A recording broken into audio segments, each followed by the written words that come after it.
Kung awitin, magsiawit kayo sa Panginoon, buong sandaigdigan. Awitan ang Panginoon at purihin ang kaniyang ngalan, ipahayag ang kaniyang pagliligtas sa lahat ng panahon. Magsiawit kayo sa Panginoon ng isang bagong awitin. Magsiawit kayo sa Panginoon, buong sandaigdigan. Sa ngalan ng Ama, ng Anak at ng Espiritu Santo. Amen. Sumainyo ang Panginoon. At sumayo rin. Mga kapatid, tinipon tayo bilang kaanib ng angka ng Diyos, kaya dumulog tayo sa maawaing Panginoong nagpapatawad ng lubos. Sinugong tagapagpagaling sa mga nagsisisi, Panginoon, kaawaan mo kami. Panginoon, kaawaan mo kami. Dumating na tagapag-anyayang mga makasalanay magsisi, Kristo, kaawaan mo kami. Kristo, kaawaan mo kami. Nakaluklok ka sa kanan ng Diyos Ama para ipamagitan kami.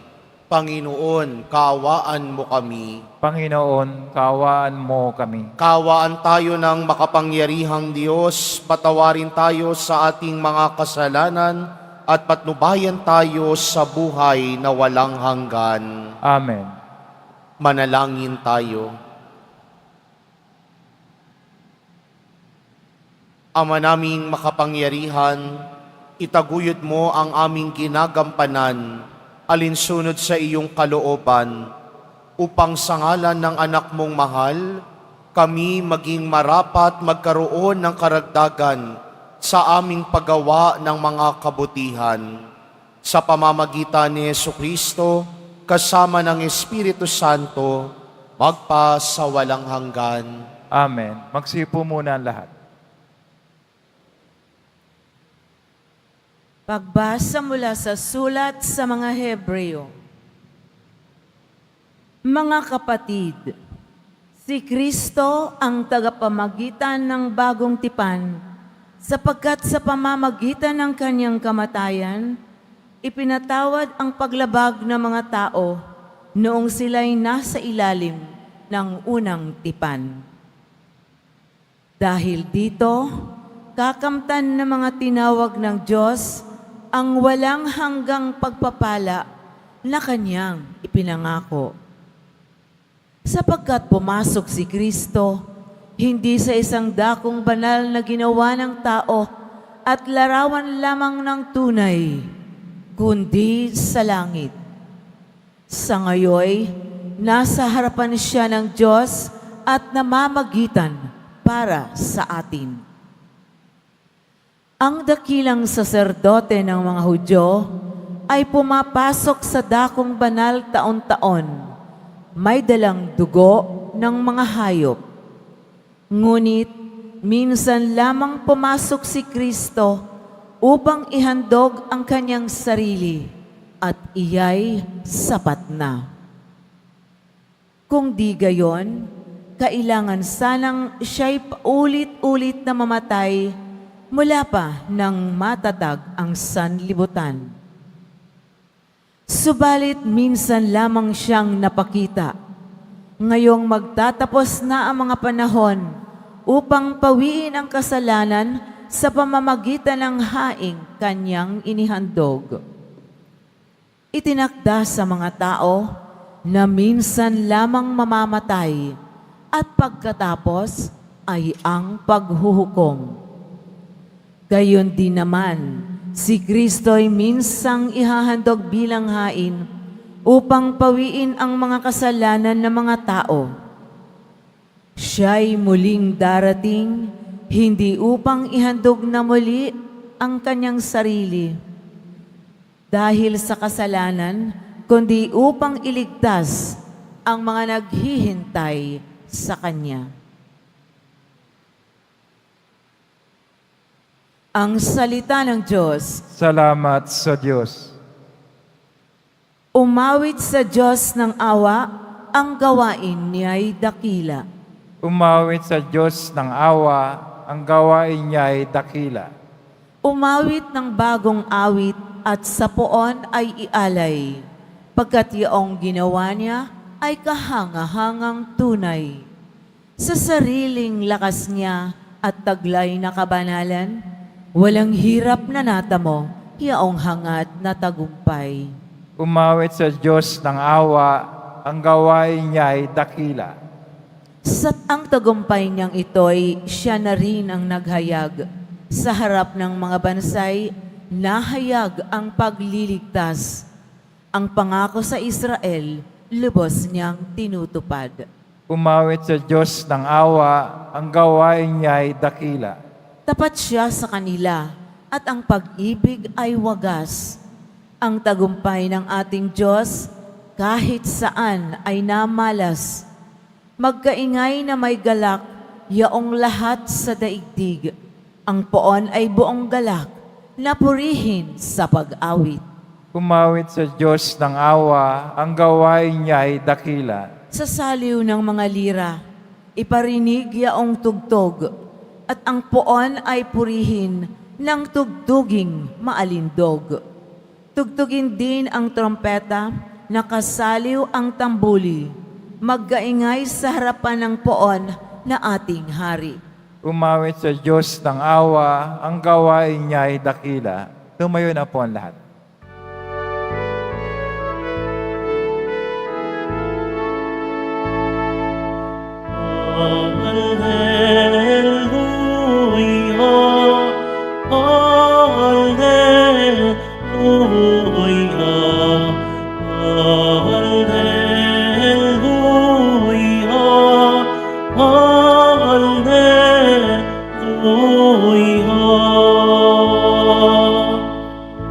Si Kristo ay nagtagumpay, nalupig ang kamatayan, nagningning ang pagkabuhay. Alleluia, Alleluia, Alleluia, Alleluia.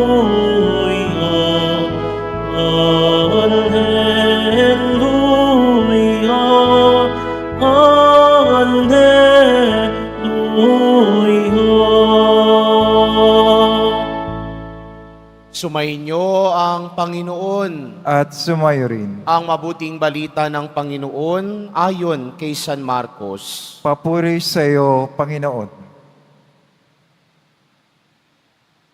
Noong panahong iyon, sinabi ng mga eskribang dumating mula sa Jerusalem, inaalihan siya ni Beelzebul, ang prinsipe ng mga demonyo.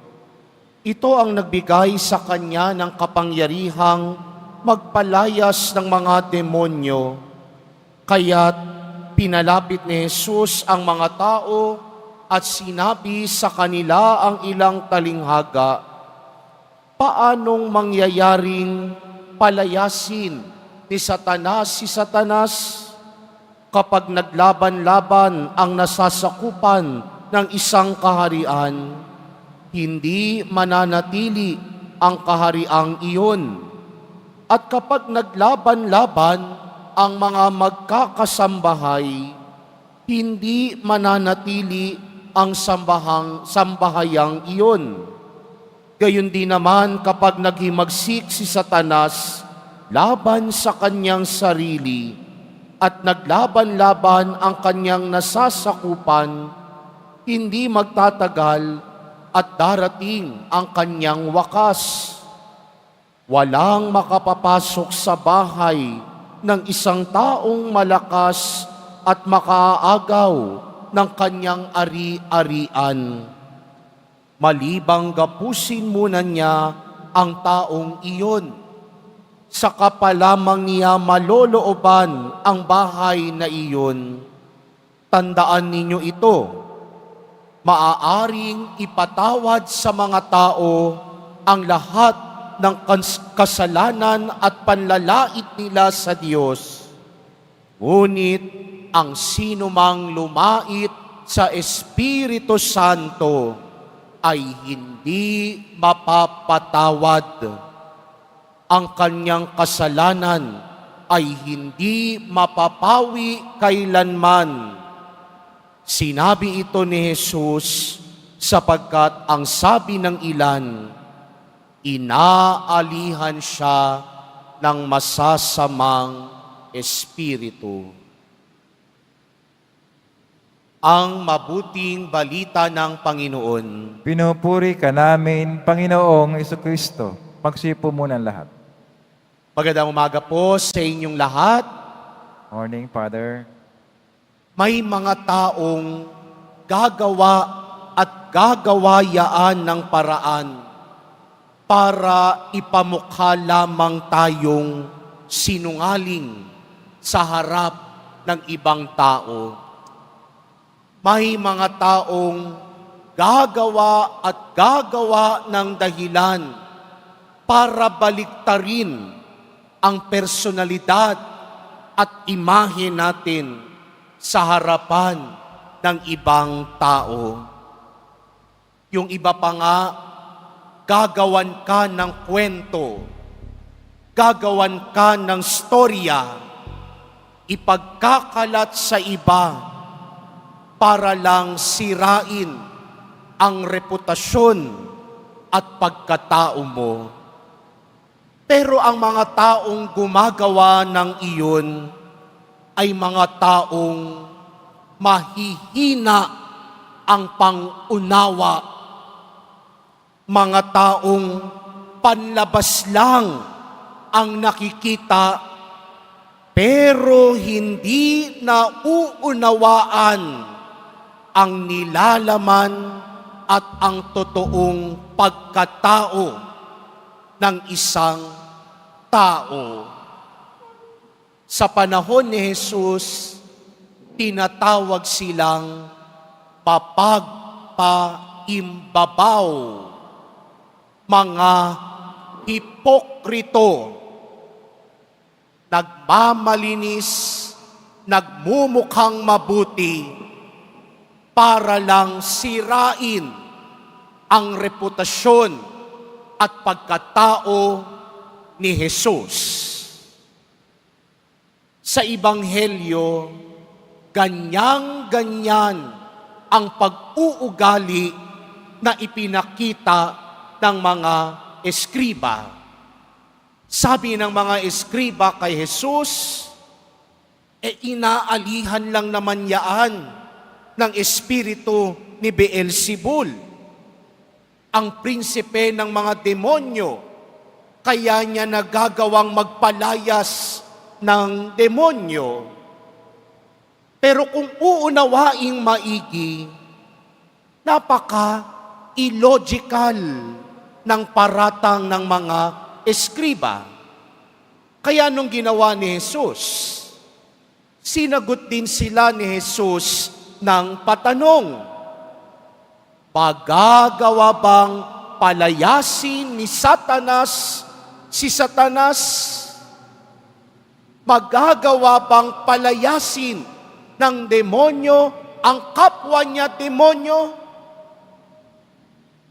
At makikita natin na gumagawa na lang ng dahilan ang mga eskriba para pasinungalingan at sirain ang reputasyon ni Jesus. Kaya sa halip na labanan sila ni Jesus, ipinamukha sa kanila ni Jesus na kahit kailan hindi pwedeng kalabanin ng kapwa-demonyo ang sarili niyang kapwa. Dahil pareho lang naman din ang kanilang papupuntahan. Kaya sa mga panahong may mga taong naninirang puri sa atin, lumapit tayo sa Espiritu Santo. Humingi ng lakas ng loob, humingi ng determinasyon at pag-asa na lalabas at sisibol din ang katotohanan. At kung kilalang kilala natin ang sarili natin, kahit siraan tayo ng ibang tao, hindi tayo matatakot. Hindi tayo masisiraan ng loob. Dahil panig tayo sa Diyos. Panig tayo kay Jesus Nazareno. Kaya sa misang ito, ipagdasal din natin yaong mga taong naninirang puri sa atin. Humingi tayo ng lakas ng loob sa Espiritu Santo na dadating at dadating ang araw na sisibol at magwawagi rin ang katotohanan.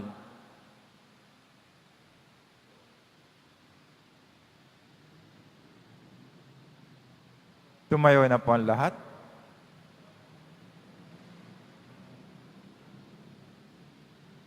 Minamahal kong mga kapatid, natitipon kay Kristo na lumulupig sa kasamaan, buong tiwala tayong lumapit sa Ama, dala ang ating mga idinadalangin mitiin. Sa bawat panalangin ang ating itutugon, Ama sa langit, iligtas mo kami sa masama. Ama sa langit, iligtas mo kami sa masama.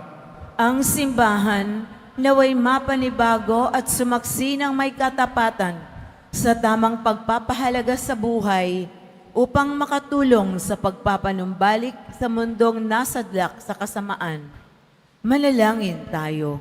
Ama sa langit, iligtas mo kami sa masama.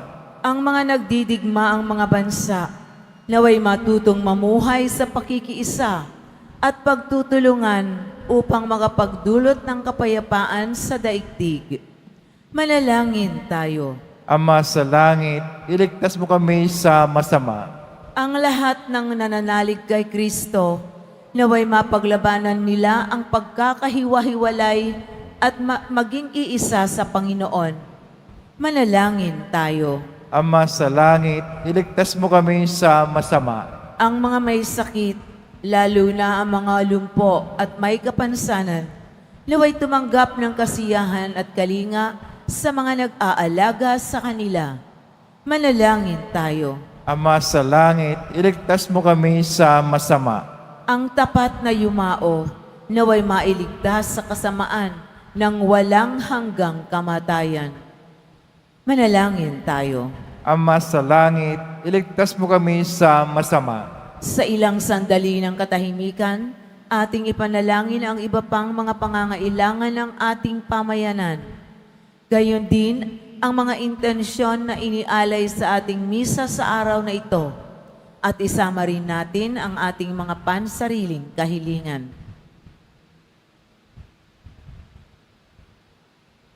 Manalangin tayo. Ama sa langit, iligtas mo kami sa masama. Ama naming Diyos, patuloy mo kaming hilumin sa lahat ng masama at hayaan mong ang iyong kabutihan ang siyang magliwanag sa amin sa kapangyarihan ni Jesucristong aming Panginoon. Amen. Magsipo muna lahat.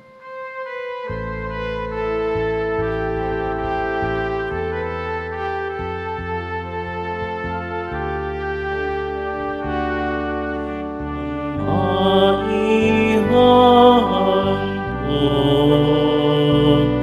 sa'yo, Panginoon, ang tinapay at alak mula sa aming kamay sa iyong kabutihan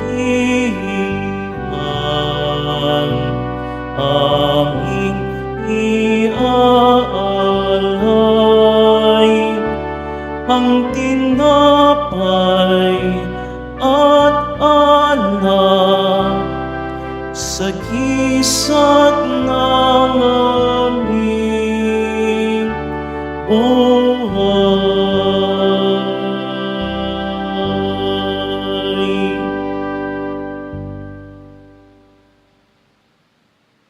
Tumayo na po ang lahat.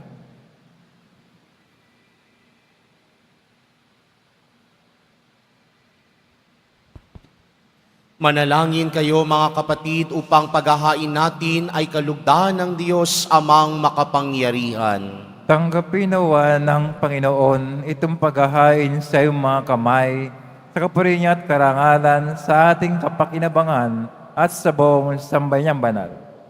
Ama naming lumikha, tanggapin mong malugod ang aming mga handog, ngayong ang kabanalan ay iyong dulot. Kami sumasamo sa iyo't lumuluhog upang kaligtas ay iyong ipagkaloob. Sa pamamagitan ni Jesucristo, kasama ng Espiritu Santo, magpa sa walang hanggan. Amen. Sumainyo ang Panginoon. At sumayo rin. Itaas sa Diyos ang inyong puso at diwa. Tinaas na namin sa Panginoon. Pasalamatan natin ang Panginoong ating Diyos. Marapat na siya ay pasalamatan. Ama naming makapangyarihan, tunay ngang marapat na ikaw ay aming pasalamatan sa iyong paglingap at kagandahang loob. Ang tao'y nilikha mo't pinangasiwa sa sansinukob. Sa hangad mong siya'y iwastong lubos, siya'y pinagdusa mo sa kanyang pagtalikod. Sa iyong pagiliw, iyong ipinahintulot na makabalik siya sa pamamagitan ni Kristo Jesus. Kaya kaisa ng mga anghel na nagsisiawit ng papuri sa iyo, nang walang humpay sa kalangitan, kami nagbubunyi sa iyong kadakilaan. Santo, Santo, Santo, Panginoon Diyos ng mga hukbo, napupuno ang langit at lupa ng kadakilaan mo, o sana sa kaitaasan. Pinagpala na paririto sa ngalan ng Panginoon, o sana sa kaitaasan. Magsilod po ang lahat. Ama naming banal, ikaw ang bukal ng tanang kabanalan, kaya't sa pamamagitan ng iyong Espiritu, gawin mong banal ang mga kaloob na ito, upang para sa amin, maging katawan at dugo ng aming Panginoong Hesukristo. Bago niya pinagtiis ang kusang loob na maging handog, hinawakan niya ang tinapay, pinasalamatan kaniya, pinaghati-hati niya iyon, iniabot sa kanyang mga alagad at sinabi, "Tanggapin ninyong lahat ito at kanin. Ito ang aking katawan na ihahandog para sa inyo."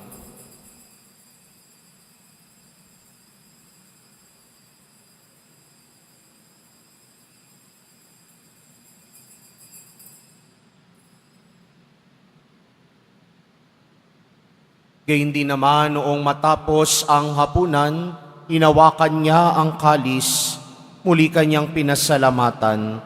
Iniabot niya ang kalis sa kanyang mga alagad at sinabi, "Tanggapin ninyong lahat ito at inumin. Ito ang kalis ng aking dugo, ng bago at walang hanggang tipan. Ang aking dugo na ibubuhos para sa inyo at para sa lahat, sa ikapagpapatawad ng mga kasalanan. Gawin ninyo ito sa pag-alala sa akin."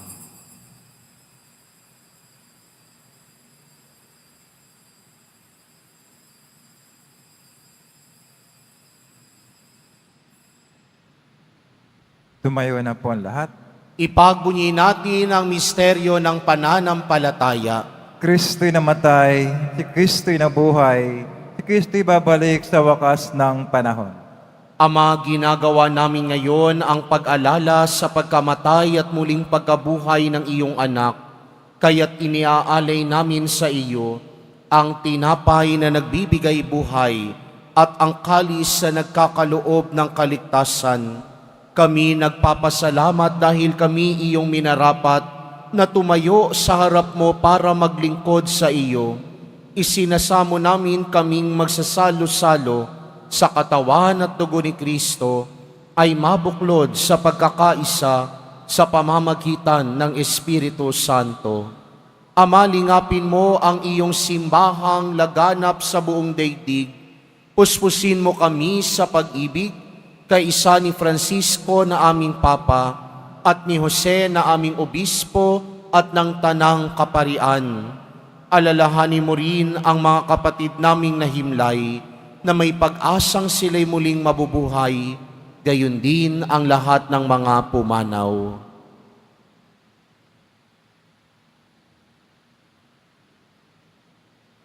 Kawaan mo sila at patuloyin sa iyong kaliwanagan.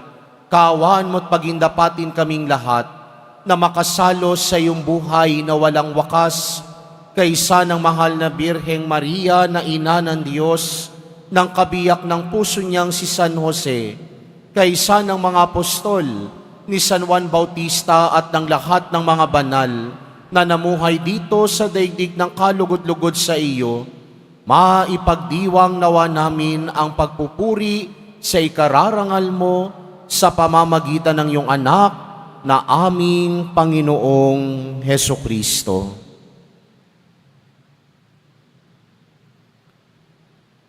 Sa pamamagitan ni Kristo, kasama niya at sa Kanya, ang lahat ng parangal at papuri ay sa iyo, Diyos Amang makapangyarihan, kasama ng Espiritu Santo, magpa sa walang hanggan. Amen. Sa tagubilin naman nakagagaling na utos at turo ni Jesus na Panginoon natin at Diyos, ipahayag natin ng lakas loob. Ama namin, Sumasalangit ka, sambahin ang ngalan mo, mapasa amin ang kaharian mo, sundin ang loob mo dito sa lupa para nang sa langit. Bigyan mo kami ngayon ng aming kakanin sa araw-araw at patawarin mo kami sa aming mga sala para nang pagkapatawad namin sa nagkakasala sa amin at huwag mo kami pahintulot sa tukso at sadya mo kami sa lahat ng masama. Hiniling namin kami adya sa lahat ng masama, pagkalooban ng kapayapaan araw-araw, iligtas sa kasalanan at ilayo sa lahat ng kapahamakan, samantalang aming pinananabikan ng dakilang araw ng pagpapahayag ng tagapagligtas naming si Jesucristo. Sapagkat iyo ang kaharian at ang kapangyarihan, tangkapurihan, magpakailanman. Amen. Panginoong Hesukristo, sinabi mo sa iyong mga apostol, kapayapaan ang iniiwan ko sa inyo, ang aking kapayapaan ang ibinibigay ko sa inyo. Tunghayan mo ang aming pananampalataya at huwag ang aming pagkakasala. Pagkalooban mo kami ng kapayapaan at pagkakaisa ayon sa iyong kalooban, kasama ng Espiritu Santo, magpa sa walang hanggan. Amen. Ang kapayapaan ng Panginoon ay laging sumainyo. At sumayo rin. Magbigayan kayo ng kapayapaan sa isa't isa. Kordero ng Diyos na nag-aalis ng mga kasalanan ng sanlibutan, maawa ka sa amin. Kordero ng Diyos na nag-aalis ng mga kasalanan ng sanlibutan, maawa ka sa amin. Kordero ng Diyos na nag-aalis ng mga kasalanan ng sanlibutan, ipagkaloob sa amin ang kapayapaan. Magsilod po ang lahat.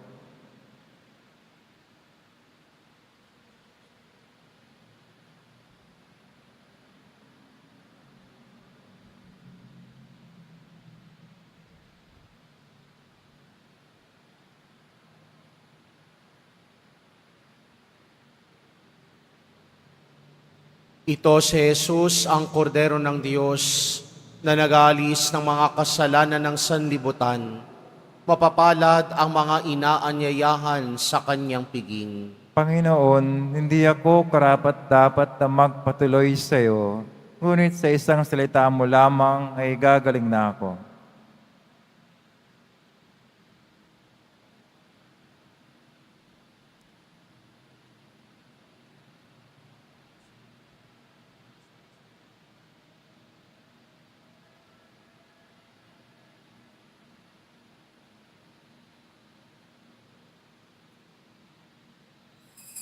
Para sa lahat ng tatanggap ng banal na komunyon, sasagot po tayo ng amen pagkasabi ng pare o lay minister ng katawan ni Kristo at isubogan si bibig bago umalis sa panampare o lay minister. Sumunod po tayo.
Manalangin tayo. Ama naming mapagmahal, ipagkaloob mong sa aming pakikinabang sa iyong kagandahang loob na bumubuhay, lagi nawa naming maikarangal ang iyong pagpapalang sa amin ay ibinigay. Sa pamamagitan ni Jesucristo, kasama ng Espiritu Santo, magpa sa walang hanggan. Amen. Sumainyo ang Panginoon. At sumayo rin. Mahal na poong Jesus Nazareno, inihayag mo sa pamamagitan ng krus ang walang maliw na pag-ibig ng Diyos sa sangkatauhan. Pakinggan mo ang kahilingan, lalo na para sa mga nangangailangan ng iyong tulong at awa. Makamtan nawa namin ang iyong kasagutan na may utang na loob na tinatanaw. Basbasan din po ninyo itong mga imahen at dasalan upang lalo kaming manalangin at magtiwala sa pamamagitan ng bendisyon na ito, naway lalo kaming maging mapaglingkod, masunurin at matapat sa iyo na aming maluwalhating Panginoon, magpa sa walang hanggan. Amen. Pagpalain at pag-ingatan kayo ng makapangyarihang Diyos, Ama, Anak, at Espiritu Santo. Amen. Naialay na ang banal na misa, humayo kayong taglay ang kapayapaan ng poong Jesus Nazareno. Salamat sa Diyos.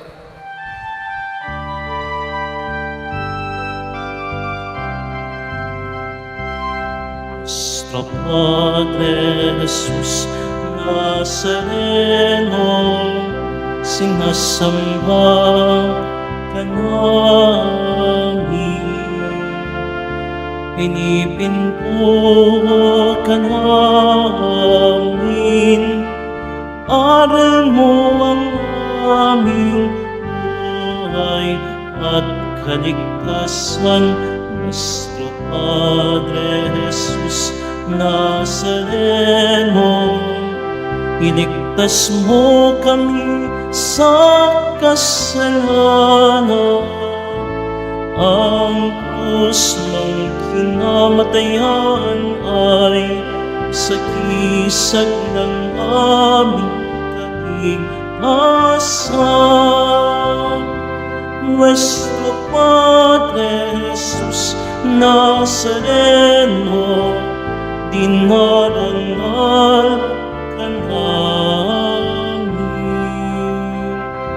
Nuestro Padre Jesus Nazareno, ninulwalhati ka namin. Nuestro Padre Jesus Nazareno, dinarangal ka namin. Nuestro Padre Jesus Nazareno, ninulwalhati ka na